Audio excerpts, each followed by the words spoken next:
Muy buenos días. Hoy abordaremos un tema en biofísica, el cual es el mecanismo de intercambio de calor.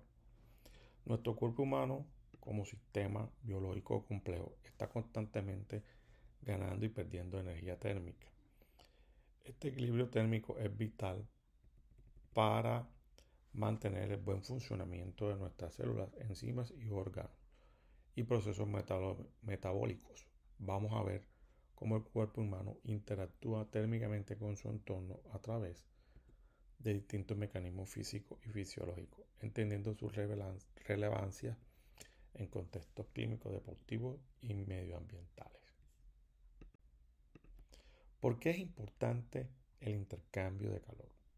El cuerpo humano, de manera óptima, eh, trabaja a una temperatura promedio entre 36,5 y 37,5 grados centígrados. Esta temperatura permite que las enzimas trabajen de forma eficiente y que los procesos bioquímicos ocurran a velocidad adecuada. Cuando el cuerpo está expuesto a cambios de temperatura externa, como el calor o extremo frío intenso, debe activar mecanismos que regulen estas temperaturas. Por ejemplo, si hace mucho calor, sudamos y si hace mucho frío, temblamos. El intercambio de calor permite estas adaptaciones y es clave para la homeostasis térmica. De no regularse bien, puede ocurrir trastornos como la hipotermia o hipertermia o golpes de calor. Bueno, existen dos grandes grupos o tipos de mecanismos de intercambio de calor: los mecanismos exógenos y los mecanismos endógenos. En los mecanismos exógenos se refiere a la forma como el cuerpo interactúa con el calor del ambiente. Entonces está la convección, la conducción y la radiación. Y están los mecanismos endógenos que son producidos dentro del cuerpo, como la evaporación, en este caso la sudoración y la respiración, y el metabolismo. Todos estos mecanismos trabajan simultáneamente para mantener nuestra temperatura corporal estable sin importar las condiciones externas. En el caso de la conducción, el intercambio de calor ocurre cuando dos cuerpos con diferentes temperaturas entran en contacto directo. Básicamente eso lo que hay es una transferencia de calor. Recuerden que el calor va desde una temperatura mayor hacia una temperatura menor. En el caso del cuerpo humano, esto sucede, por ejemplo, cuando nos sentamos sobre una silla metálica fría.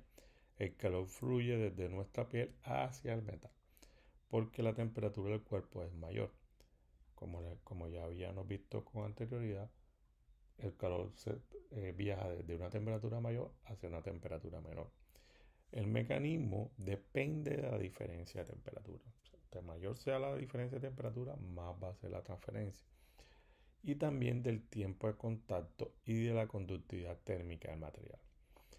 En medicina, la conducción se aprovecha para aplicar frío local, como las compresas frías o el calor en almohadillas térmicas, para tratamientos de inflamaciones o contracturas musculares.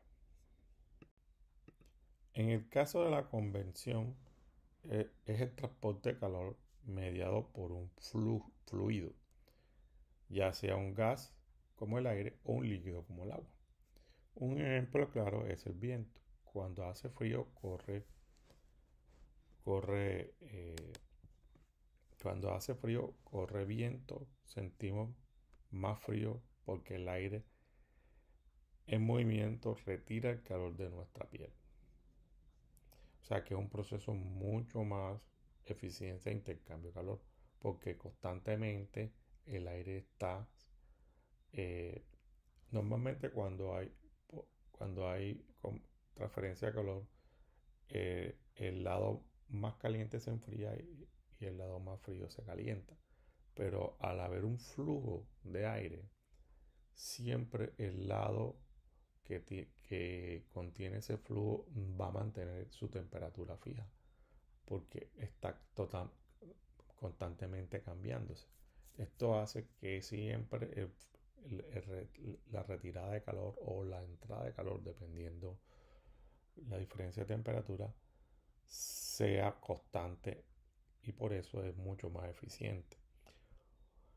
En el caso del viento, cuando hace frío y corre viento, sentimos más frío porque el aire en movimiento retira el calor de nuestra piel mucho más rápido. Existen dos tipos de convención. Convención natural, por ejemplo, cuando el aire caliente sube y el frío baja. Y la convención forzada, cuando usamos, por ejemplo, un ventilador. Este mecanismo se considera muy relevante en prácticas deportivas, en terapia física y en medicina de urgencia. Ok, en el caso de la radiación térmica, esta transferencia de energía se da en forma de onda electromagnética, en este caso de luz. Principalmente la luz con que más, cuando hay contacto con la materia y se convierte en calor, es la luz infrarroja, ya que esta contiene la energía necesaria o contiene la energía exacta para que las moléculas se vibren o roten. Como sabemos, la temperatura es una medida de esta vibración. La luz interacciona con la materia.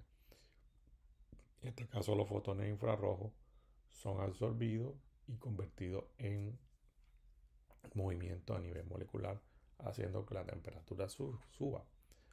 Todos los cuerpos emiten radiación si están por encima del cero absoluto, o sea que básicamente todo emite radiación porque nada está en el cero.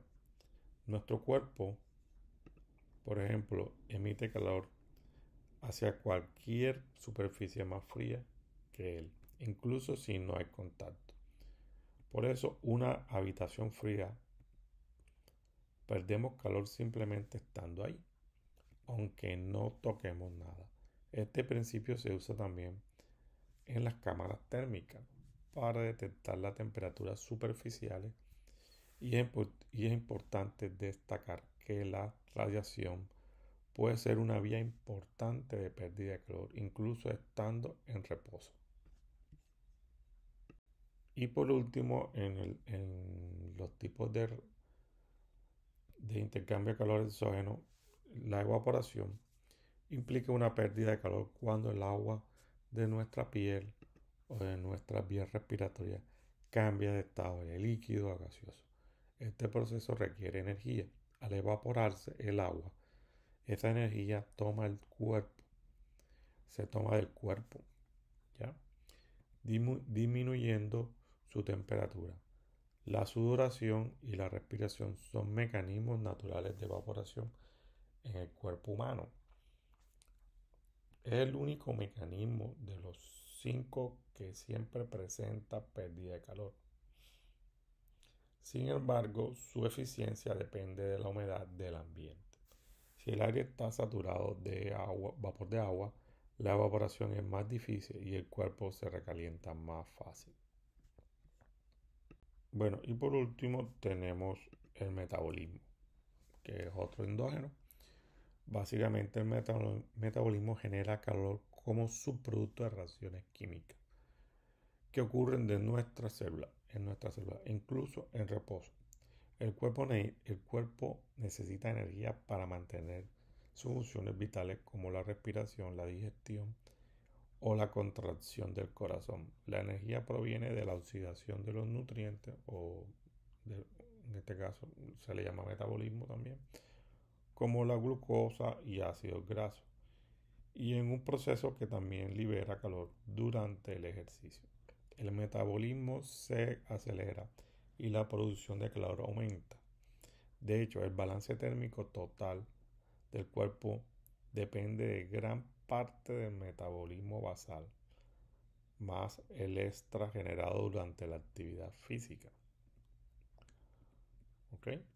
En conclusión, el cuerpo humano cuenta con varios mecanismos que permiten adaptarse a las condiciones térmicas del entorno. Algunos mecanismos como la evaporación y el metabolismo son internos, como la conducción, la convección y la reacción dependen de las condiciones externas.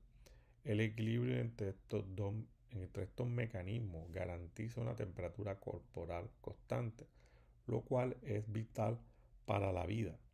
Comprender cómo funciona este intercambio térmico no solo es importante para la salud, sino también para el diseño de espacios, la medicina deportiva, la fisiología en la clínica, fisiología clínica y la biotecnología. Bueno, gracias por su atención por el día de hoy.